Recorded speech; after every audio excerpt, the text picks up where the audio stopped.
aquí. Bienvenidos. Buenas noches, hermano, gracias. Buenas noches, hermanos. Hola, hermano, buenas noches. Buenas noches a todos. Buenas noches a todos. Bienvenidos. Bienvenidos. Comenzábamos diciendo que antes de hablar en el contenido tal cual del libro de Isaías, era importante, ¿no?, el ver lo que hay detrás de un libro tan importante. El hermano Luis, nuestra hermana Irma nos comentaban que es importante para saber el contexto tanto histórico como espiritual del contenido, de tanto quién lo escribió como la época en la que fue, ¿no? Hermana Susi, ¿usted por qué cree que es importante saber el contenido detrás de este libro tan importante? Hermano, sí, muy buenas noches. Perdónenme, me acabo de conectar. Sí, no se preocupe, también nosotros teníamos ahí un tema con el link. Entonces, no escuché lo que dijeron. Principalmente vamos a iniciar con el estudio del libro de Isaías, pero tal cual antes de entrar en el contenido exacto, vamos a revisar qué hay detrás de este libro, ¿no? En qué época fue escrito, hacia quién fue dirigido, inclusive quién lo escribió. Pero les preguntaba a usted de manera personal, ¿por qué cree que es importante saber esto antes de entrar a un contenido de un libro? Pues sí, es importante que sepamos todo lo que hizo. Me imagino que es Isaías, ¿verdad? Así es, hermana. Isaías, sí.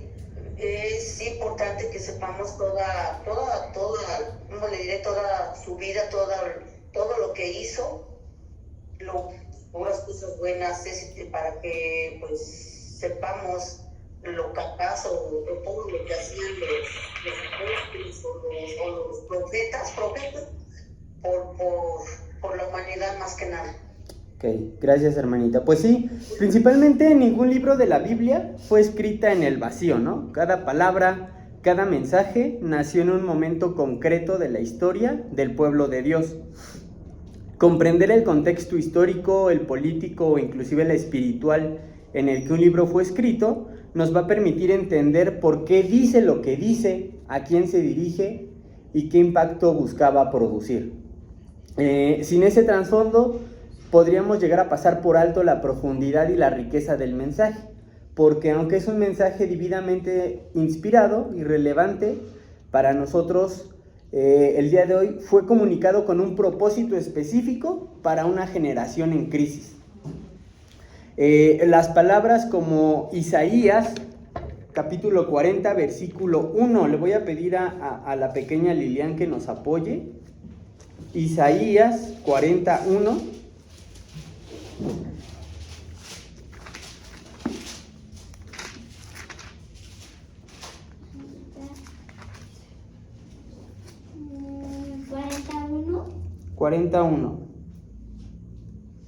Consolaos, consolaos, pueblo mío, dice vuestro Dios. Gracias. Y también tenemos lo que es, por ejemplo, un Isaías 53:5, que dice: por sus heridas nosotros fuimos curados. Estos versículos siguen hablando con claridad y con un consuelo hacia nuestros corazones. Y aunque son verdades que siguen vigentes, conocer el por qué, a quién y en qué circunstancias fueron dichas, nos permiten apreciarlas con mayor profundidad. Nos ayudan a ver no solo el impacto en el pasado, sino también su aplicación fiel y transformadora en el presente.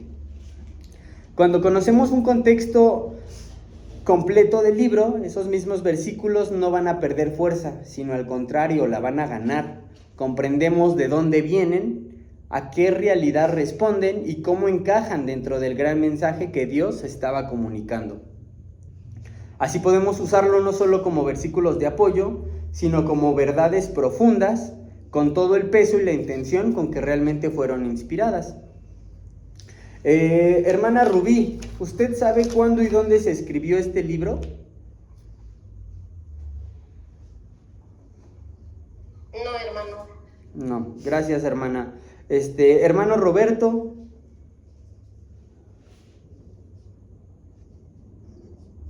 No, hermano, no estoy familiarizado. Ok, gracias, hermanos. Pues miren, vamos a precisamente entrar en esta clase que es la introducción a Isaías y vamos a a tratar de explicar y entender un poquito el contexto general político e histórico, ¿no? Pero sobre todo el espiritual. Igual, como anteriormente ya habíamos visto en la clase anterior, durante el reinado de Salomón, el reino vivió un tiempo de esplendor, pero también comenzó a debilitarse espiritualmente. Salomón desobedeció a Dios al casarse con muchas mujeres extranjeras y permitir la idolatría en Israel. Como consecuencia, Dios declaró que por amor a David no iba a dividir el reino durante su reinado, pero sí lo haría en los días de su hijo. Toda esta historia la podemos ver en contexto general en Primera de Reyes, capítulo 11.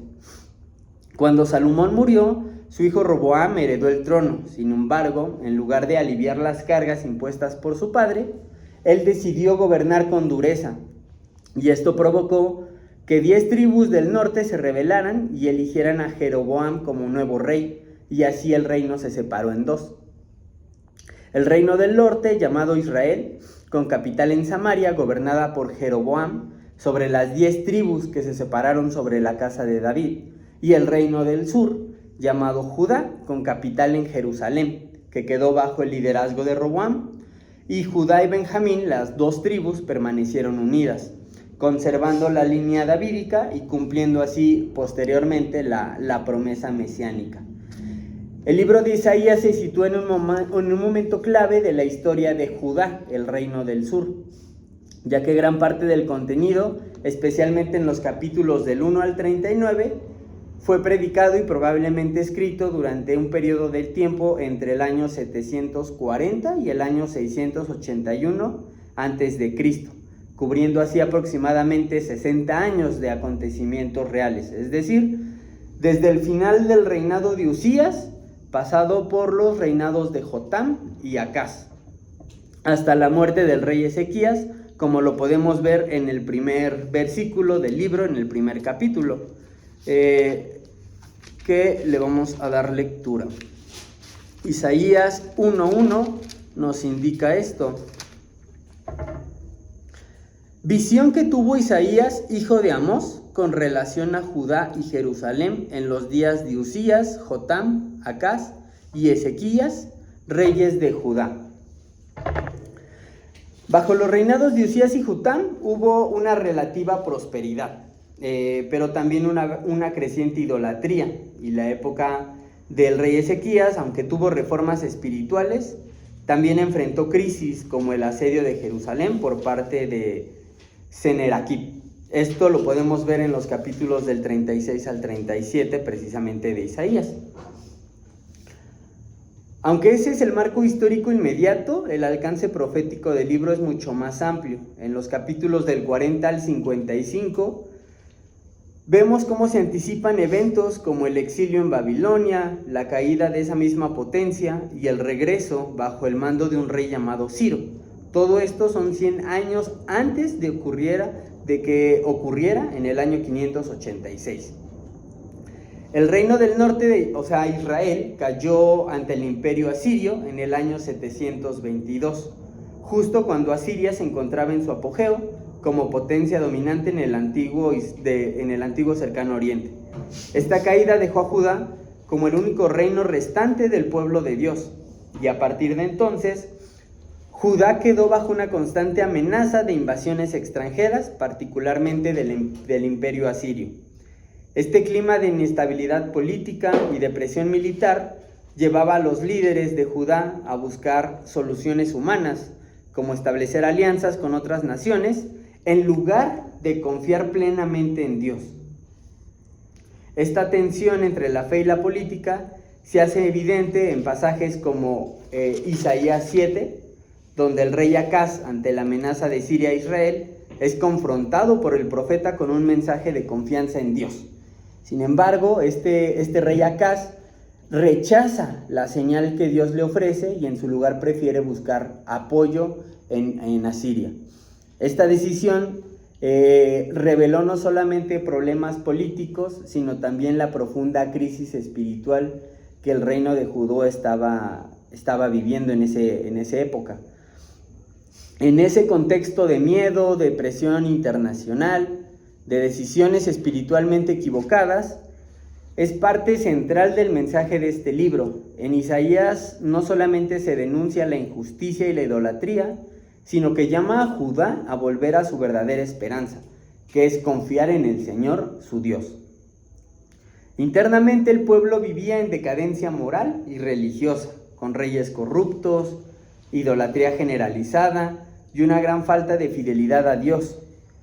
Las reformas religiosas fueron esporádicas y muchas veces la adoración a Dios era superficial, marcada por ritos vacíos, sin un verdadero cambio en los corazones. Hermano Roberto, ¿me puede apoyar en Isaías 1, del versículo 13 al 17, por favor? ¿Desde cuál es, hermano? Desde el 13 al 17. Ok, 13 al 17 dice: No me traigáis más vana ofrenda, el incienso me es abominación. Luna nueva y día de reposo, el convocar asambleas no lo puedo sufrir. Son iniquidad vuestras fiestas solemnes, vuestras lunas nuevas y vuestras fiestas solemnes las tienen aborrecidas mi alma. Me son gravosas, cansado estoy de soportarlas. Cuando extendáis vuestras manos, yo esconderé de vosotros mis ojos. Asimismo, cuando multipliquéis la oración, yo no oiré. Llenas están de sangre vuestras manos. Lavaos y limpiaos. Quitad la iniquidad de vuestras obras de delante de mis ojos. Dejad de hacer lo malo. Aprended a hacer el bien. Buscad el juicio. Restituid lo agraviado. Haced justicia al huérfano. Amparad a la viuda. Venid luego, dice Jehová, y estemos en cuenta. Si vuestros pecados fueren como la grana, como la nieve serán emblanquecidos. Gracias, si hermano. fueren rojos como el carmesí, vendrá a ser blancos como la lana. Si quisiereis y oyereis, comeréis el bien de la tierra. Gracias, hermano. Justamente aquí nos muestra cómo Dios rechaza, ¿no?, esa religiosidad vacía y llama a una verdadera transformación del corazón. En resumen, el libro de Isaías refleja un tiempo de transición crucial en la historia de Judá, desde una época de estabilidad a una de crisis, desde una religiosidad superficial a la necesidad urgente de arrepentimiento, desde el orgullo nacional hasta un juicio y posteriormente un exilio, pero también desde el juicio hasta la restauración y la promesa de un futuro glorioso bajo el siervo del Señor. Con este contexto histórico, ¿hacia quién creen que vaya dirigida estas profecías, hermana Socorrito?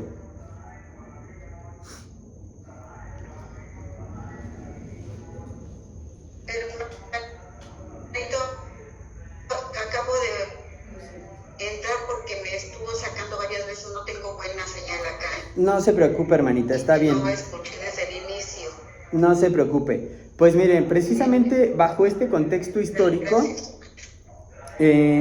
aunque el libro contiene algunas declaraciones sobre otras naciones, el mensaje principal pues obviamente va dirigido hacia lo que es el reino de Judá, ¿no?, y Jerusalén. Sí, va a decir eso, que probablemente irá dirigido a los de Jerusalén. Sí, básicamente, de hecho, en el mismo versículo que ya leímos, que es Isaías 1:1, nos lo dice, ¿no?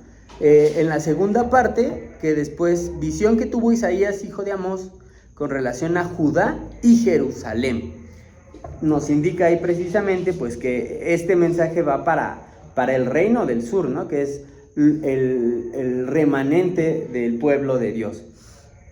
Esto nos muestra que Dios estaba hablando a una nación con privilegios espirituales, el remanente de las tribus de Israel que conservaban el templo, No se oye. el sacerdocio. A ver, permítanme.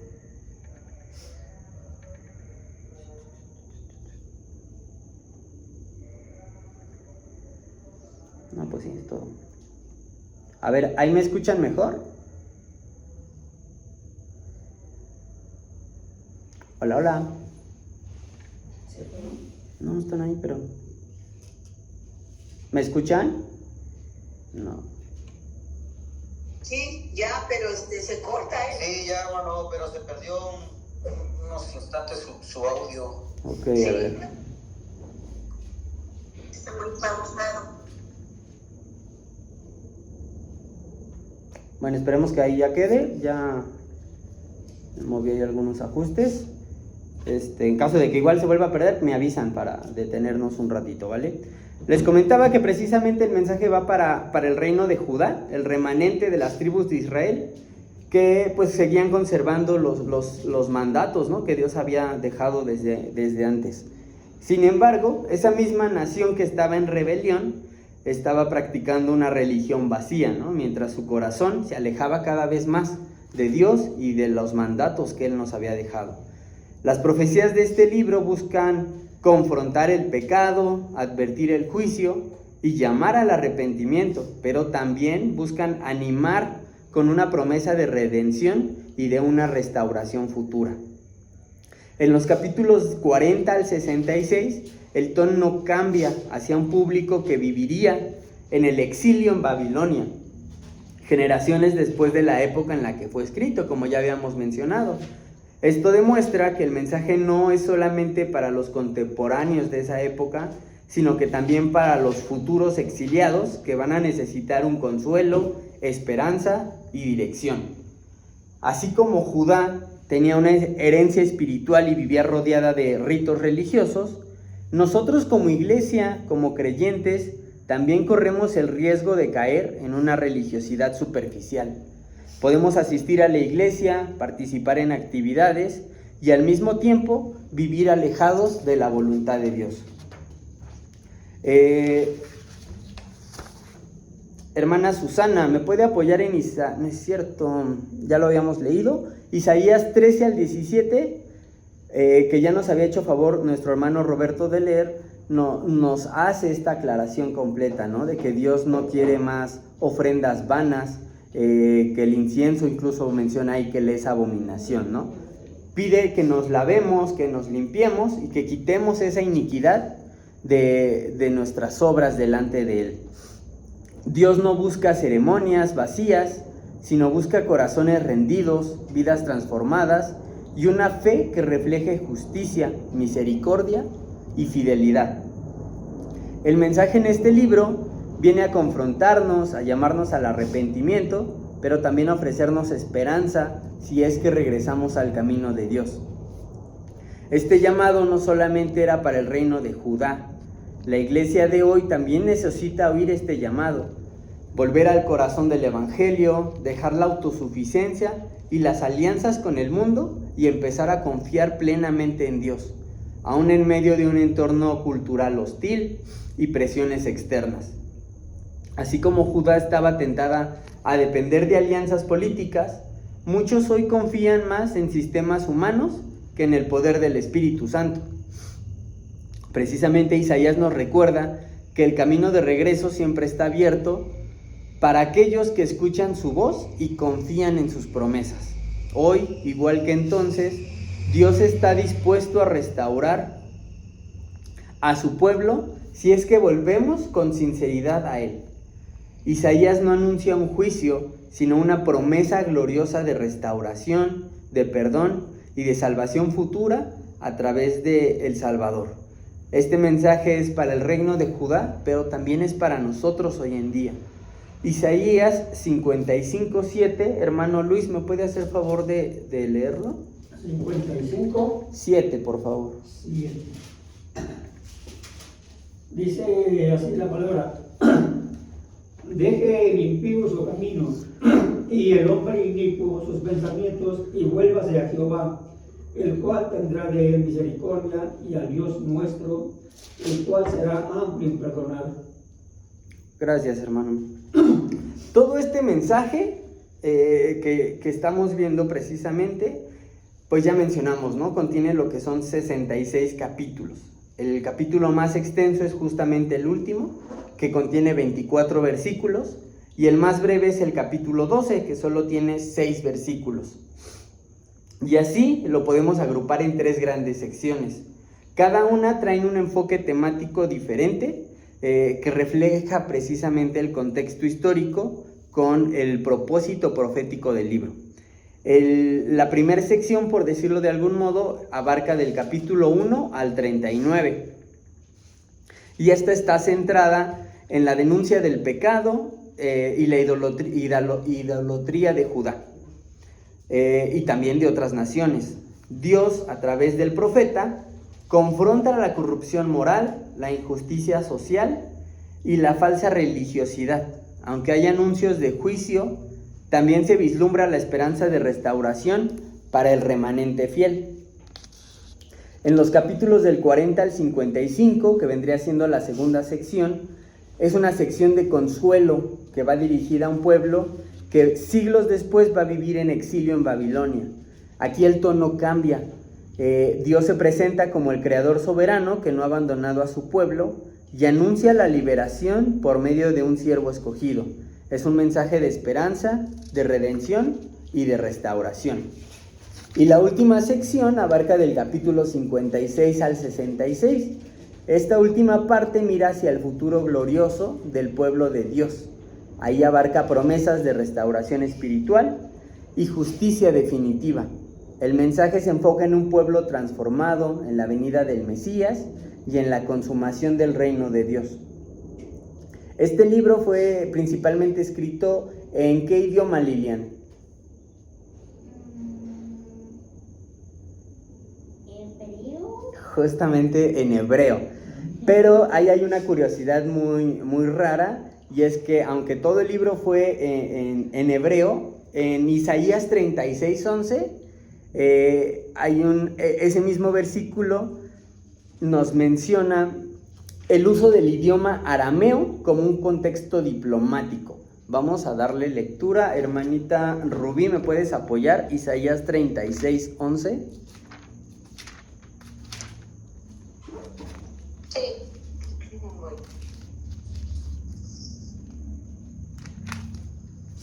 36:11 me dijiste. Sí, por favor. Ok, dice la palabra de Dios. Entonces dijeron Eliakim, Sebna y Joa a Rabsacés: te rogamos que hables a tus siervos en arameo, porque nosotros lo entendemos, y no hables con nosotros en lengua de Judá, porque lo oye el pueblo que está sobre el muro. Gracias, hermana. Entonces tiene esta peculiaridad, ¿no? Inclusive dentro del mismo texto están diciendo que en ese contexto en ocasiones hablaban en arameo más que nada como un contexto diplomático para poder comprender de mejor manera, ¿no? Pero además de todo este mensaje que nos transmite, también nos anticipa la llegada del siervo del Señor. Es uno de los libros proféticos que más claramente anuncian la venida del Mesías.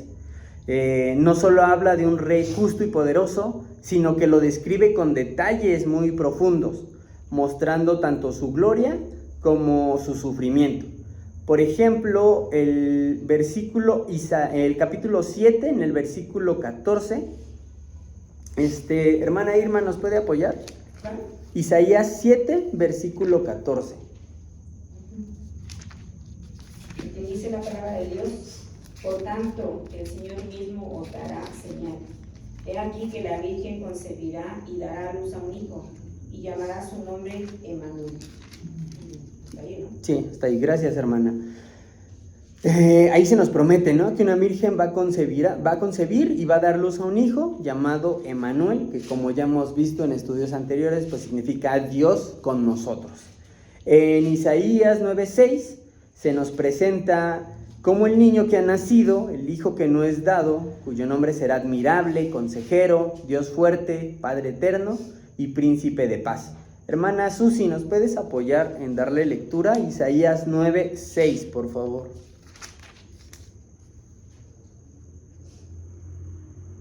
9:6. 9:6. ¿Sí me oyen? Sí, gracias.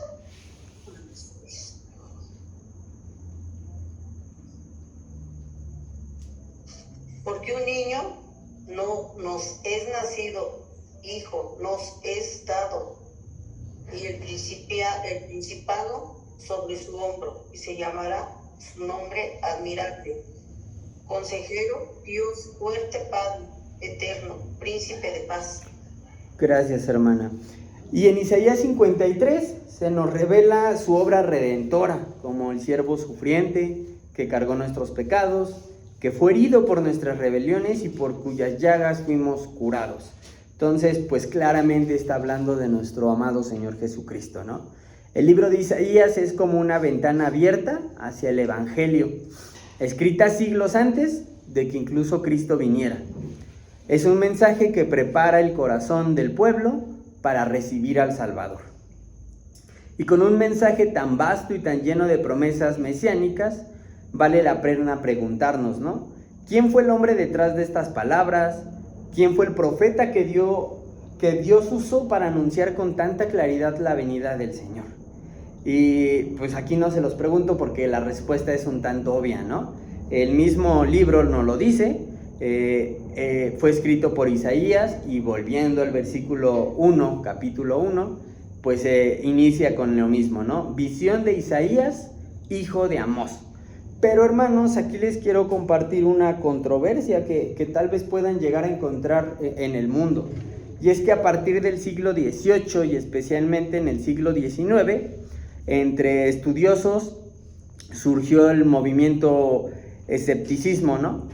Y tienen una hipótesis de que la autoría múltiple del libro de Isaías es, pues, tal cual una autoría múltiple, ¿no? Sostienen que fue escrito por al menos 2 o 3 autores distintos en diferentes periodos de la historia. La división que propone esta teoría es que los capítulos del 1 al 39, pues, están escritas por Isaías, hijo de Amós, quien vivió en Judá, en los años que ya habíamos mencionado. Los capítulos 40 al 55 están escritos por un autor anónimo durante el exilio en Babilonia.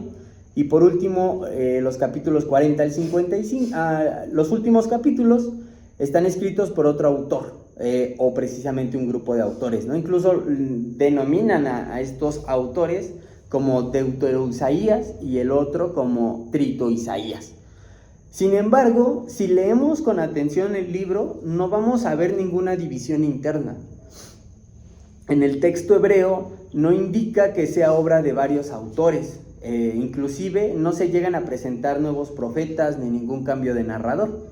Incluso tenemos frases como el Santo de Israel, que es una de las frases más distintivas de este libro, que aparecen más de 25 veces a lo largo de todo el libro. Y esta continuidad, hermanos, no es casual, no es obra de múltiples autores distintos, sino de un solo mensaje profético con diferente énfasis según la época y el destino del pueblo. Tenemos que recordar que Isaías no hablaba por una observación humana, sino lo hacía por revelación divina.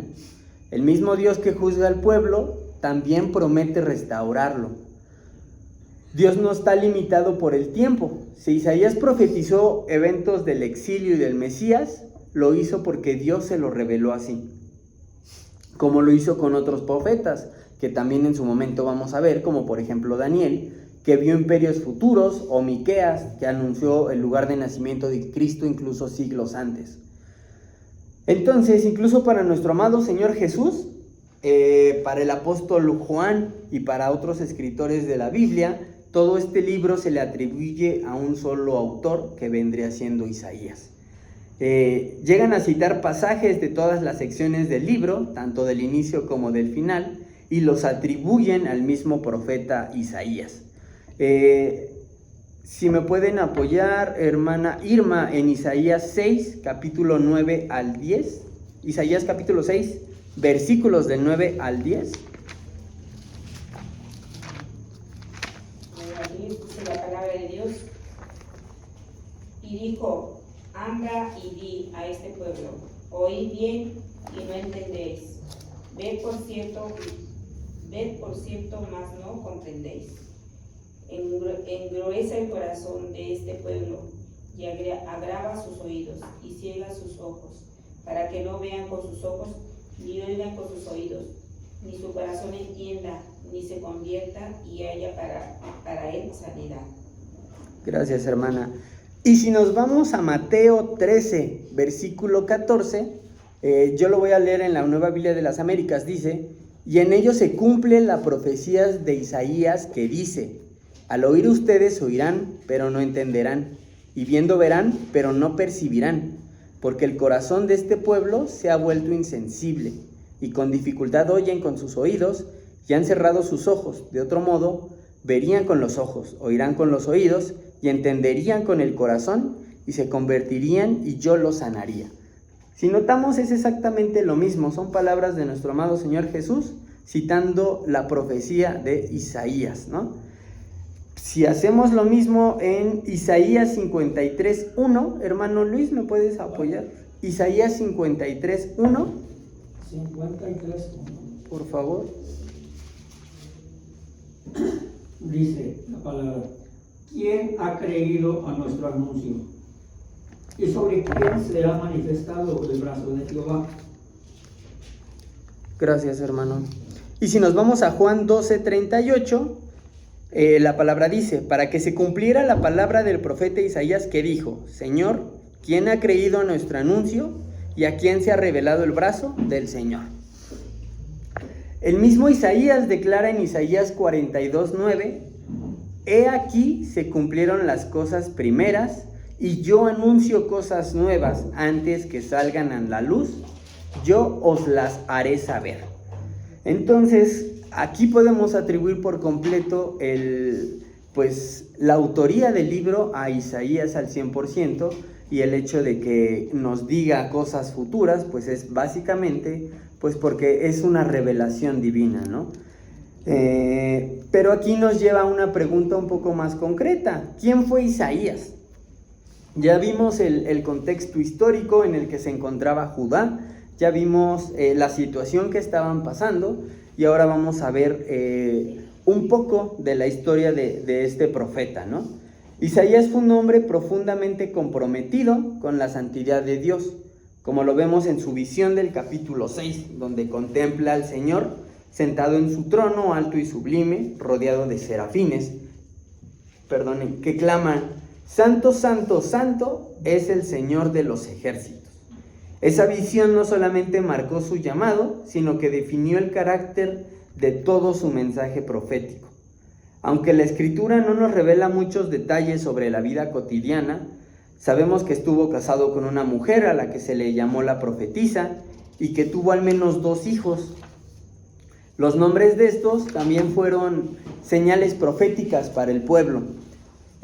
Uno se llamaba Sear-Jasub, que significa un remanente volverá, y otro se llamaba Maher-Salal-Hasab, que significa pronto al despojo, veloz al botín. Esto lo vemos en Isaías 7:3 y 8:3. Dios utilizó incluso a su familia como parte viva del mensaje que Isaías debía de comunicar. Isaías no era un profeta marginal, tenía acceso directo a los reyes de Judá y se movía con una naturalidad en los círculos de poder, por lo que podemos suponer que pertenecía a una familia influyente o con cercanía al palacio. Esto le permitía hablar con autoridad, tanto en asuntos espirituales como en temas de Estado. Sin embargo, su mensaje no se contaminó con esos intereses políticos. Él profetizó desde esa fidelidad a Dios, no desde esa conveniencia de poder. Y más importante aún, su visión de Dios, 3 veces santo, le dio esa autoridad espiritual para anunciar con claridad la venida de nuestro Mesías, ¿no? Ningún otro profeta del Antiguo Testamento revela con tanto detalle aspectos de la vida, de la muerte y del reino del Señor Jesús.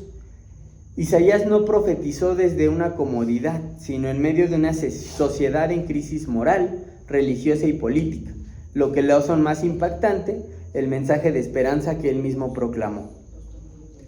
Isaías no solo era un profeta que traía advertencia, sino también era un emisor de noticias de esperanza. A través de las páginas de este libro, Dios nos muestra su justicia, pero también su misericordia. Es un llamado a volvernos a Él, a confiar en sus promesas y mirar más allá de las circunstancias presentes. Cuando Isaías hablaba de Manuel, el siervo sufriente del reino de paz, lo hace como un testigo de la gloria de Dios. Su mensaje traspasa los siglos y nos alcanza hoy, porque el mismo Dios que habló a través de Isaías es el que sigue hablando a su pueblo en esta generación. Al estudiar este libro vamos a tener esa oportunidad para renovar nuestra visión espiritual, para recordar que no vivimos en una historia sin dirección, sino en un plan divino que avanza hacia la plenitud en Cristo. Cada profecía cumplida, cada promesa hecha nos recuerda que Dios es fiel a su palabra. Este libro nos sacude, nos despierta, pero también nos consuela, nos recuerda que aunque el juicio es real, también lo es la gracia, que aunque el pecado tiene consecuencias, la redención es segura para los que confían en el Señor. Y lo más glorioso es que muchas de las promesas que Isaías anunció ya han comenzado en cumplirse en la persona de Jesucristo, pero otras están por cumplirse aún. Por eso Isaías no es solamente una historia pasada, es un libro que nos apunta hacia el futuro glorioso que nos espera. Por eso estudiar Isaías no simplemente es recorrer 66 capítulos del Antiguo Testamento, es asomarnos al corazón de Dios que habló en medio de una generación rebelde, pero también dejó abierta una puerta de esperanza. Es ver cómo Dios juzga el pecado, pero al mismo tiempo prepara con amor el camino para la redención. Es descubrir que lo que dijo para su tiempo sigue siendo actual para el nuestro, porque el Dios que habló a través de Isaías sigue hablando hoy, y lo que él dijo tenemos la certeza de que se va a cumplir. Hermanos, hasta aquí llega el estudio de esta introducción. A partir del siguiente martes vamos a empezar a dar un estudio más completo de los capítulos. Primeramente Dios, pues vamos a estar abarcando probablemente de 8 a 10 capítulos por clase para ya entrar de lleno, pero sí era bastante importante saber toda la situación de esa época, pues para no detenernos en cada capítulo a estar explicando estos detalles. No sé si tengan algún comentario, algo que agregar, alguna duda, hermanos. Bueno, aquí en mi Biblia dice que en estas palabras claves, juicio y salvación, dice que los 66 capítulos de Isaías pueden compararse a una Biblia de miniatura, que los primeros 39 capítulos corresponden a los 39 libros del Antiguo Testamento, pues enfatizan el juicio de Dios sobre aquellos que se niegan a arrepentirse y volverse a él con fe. Y en los últimos 27 capítulos forman un paralelo con los 27 libros del Nuevo Testamento, pues se centran en el Mesías, nuestra salvación. Qué interesante, ¿no? Sí, bastante. Porque, o sea, es como toda la Biblia. Isaías es como toda la Biblia, pero nada más está dividido en un solo. 9 capítulos del Antiguo y los 27 de salvación. De hecho, también ahí estudiando, estuve viendo que muchos le ponían como que el apodo del quinto, el Evangelio antiguo o algo así, por precisamente esa cercanía que tiene con el Señor Jesús. Gracias, hermana, es muy De hecho, interesante. es considerado, estos libros proféticos son considerados la sombra de lo que iba a ser el Nuevo Testamento, porque todo esto que nosotros vemos en las profecías, principalmente en Isaías, hay muchísimas acerca sobre el nacimiento de Jesús, sobre la vida de Jesús, sobre la muerte de Jesús. Hay muchas exhortaciones, hay muchas advertencias, muchas sentencias inclusive, y estas profecías vienen siendo la sombra de lo que iba a venir a suceder, y esto fue un promedio de 700 años aproximadamente antes del nacimiento de Jesús. Sí, claro. Gracias, hermano, sí. No sé si alguien en línea tenga algún comentario.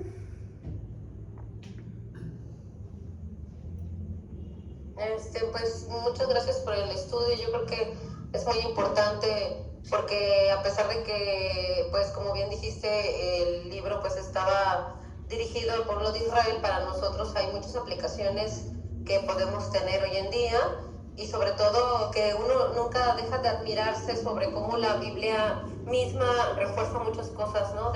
Tanto en el Antiguo Testamento, de lo que pasó en el Nuevo Testamento, y es maravilloso ver cómo el Señor pues dejó todo de esta forma tan maravillosa expuesto en su palabra. Muchas gracias. Gracias a Dios, hermana. Sí, justamente, ¿no? La Biblia se justifica justamente con la misma Biblia. Como les mencionaba, esa parte en la que muchos decían que existían 2 o 3 autores de esto, la misma Biblia nos está dando la respuesta, ¿no? Todo se le atribuye a Isaías. Sí, hermano. Sí, muchas veces históricamente se le adjudica, se dice que fue el profeta el que profetizó esto, pero la misma Biblia nos dice que Dios le hablaba a hombres como Moisés, como Abraham, como a Jacob, como a Isaac, les hablaba a ellos. Y a los profetas fueron hombres que fueron utilizados por Dios para poder hablarle al pueblo.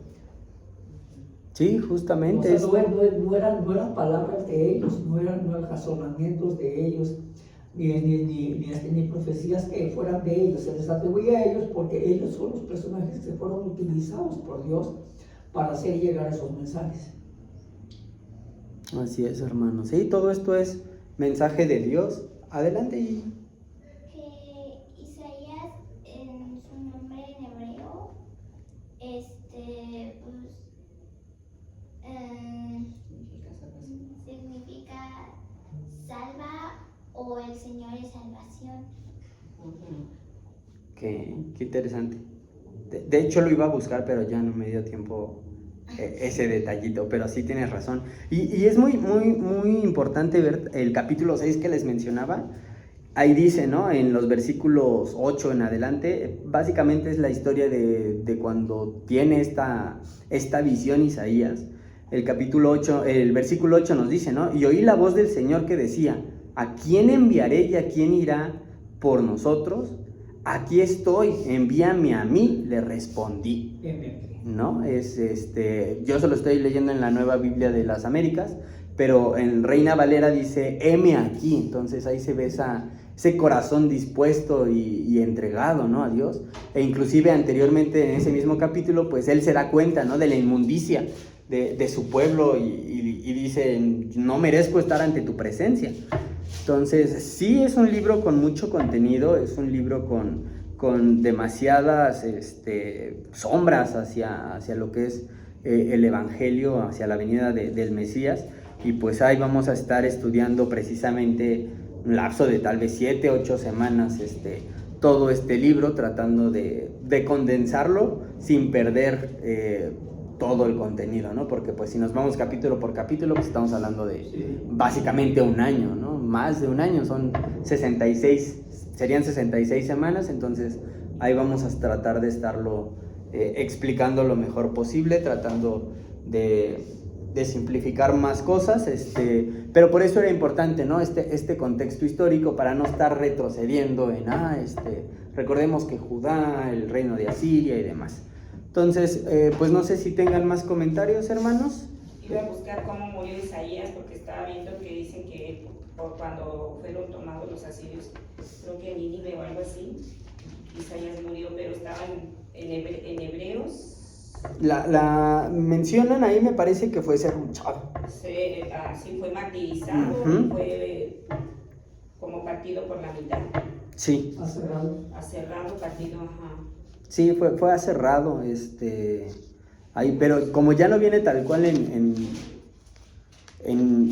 Isaías, según yo. Bueno, aquí lo menciona en Hebreos 11:37, dice, fueron apedreados, aserrados, puestos a prueba, muertos a filo de espada, y anduvieron de acá para allá, cubiertos de pieles de ovejas y de cabras. Bueno, aquí estamos hablando de lo que los hombres de la fe, ¿no? Cuando bueno, así. Y Isaías murió martirizado y cortado con una sierra durante el reinado de Manasés, hijo de Ezequías. Exacto. Y esta muerte es descrita tanto en el Talmud de Babilonia como en el de Jerusalén. Sí, entonces ahí vemos inclusive cómo compartió, ¿no? el mismo destino, tal vez que incluso los apóstoles con una muerte tan trágica, pero siempre llevando ese mensaje de Dios que Él le mandó, ¿no? Y que Él mismo le dijo, heme aquí, ¿no? Es tal vez algo muy relevante que tomar para, pues, aplicación en nuestro día a Bueno, día. sabemos que todos los profetas murieron de una forma pues, cruel, ¿no? Y también los apóstoles también murieron de una forma muy cruel. Sí, Pero todo. aún así ellos eran valientes y obedecían. Los antiguos profetizaban y los discípulos pues pasaban el evangelio, la comisión que el Señor les había dado. Aún así con miedo, no como ahorita que pues bueno, también luego nos da miedo salir, mejor no salimos.